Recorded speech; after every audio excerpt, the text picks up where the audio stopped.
మీ పేరేం పేరు? అశోక్ కుమార్. అశోక్, ఇంత స్టడీ చేసినావు కదా, ఎట్లా చేస్తే పరిష్కారం బాగుంటుందో నీ సలహా మొత్తం పూర్తి మీ అడ్వైస్ ప్రకారమే ముందుకెళ్దాము. అదే ఎట్లా చేద్దామో, ఇప్పుడు మన జిల్లా గురించి సంపూర్ణమైన అవగాహన ఉన్నది.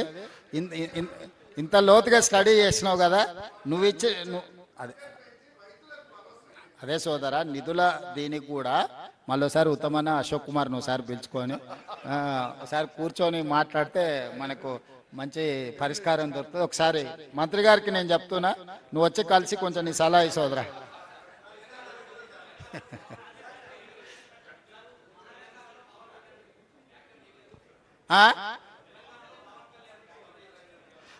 పవన్ కళ్యాణ్ గారు మా ప్రశ్నించిండ్రు, పొన్నం ప్రభాకర్ గారు జవాబు చెప్పిండ్రు. ఇక మన ఇద్దరికి ఎందుకు శ్రమ?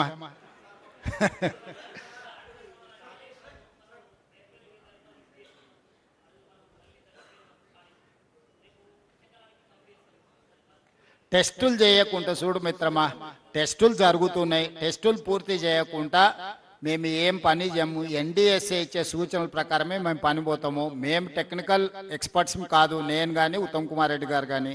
మేము పొలిటికల్ ఎగ్జిక్యూటివ్స్మి.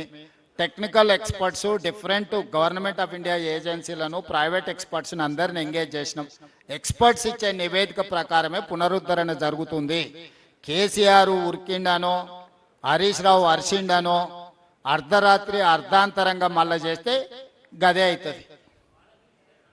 అందుకే చెప్తున్నా, దానికి ఎన్డీఎస్ఏ రిపోర్ట్లు, మిగతా అన్ని ఏజెన్సీలు ఇచ్చిన రిపోర్ట్లు తీసుకున్న తర్వాతనే పూర్తి చేస్తాము. ఈరోజు మేము 9/18 కూడా ఏ విధంగా ముందుకు తీసుకెళ్లాలో మహారాష్ట్రతో ప్రయత్నం చేస్తున్నాం. మహారాష్ట్ర ముఖ్యమంత్రి గారు తప్పించుకొని తిరుగుతున్నారు. బండి సంజయ్ గారు నీకు శాత కాకపోతే, నీకు శాతనైతే లేదని చెప్తున్నా బండి సంజయ్ గారికి, కిషన్ రెడ్డికి. మీకు శాతనైతే మహారాష్ట్రలో పోయి 9/18 దగ్గర, ఎందుకంటే అది ఆదిలాబాదు, నిజామాబాదు, కరీంనగర్, మెదక్ వరకు అందరు వాళ్ళే ఎంపీలు, ఎమ్మెల్యేలు ఉన్నారు. అది వాళ్ళ బాధ్యత.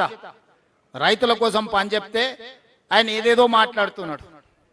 సో మహారాష్ట్ర ప్రభుత్వంతో 9/18 మీద చర్చించేసి ఆ సమస్యను కూడా పరిష్కరిస్తాం. Thank you.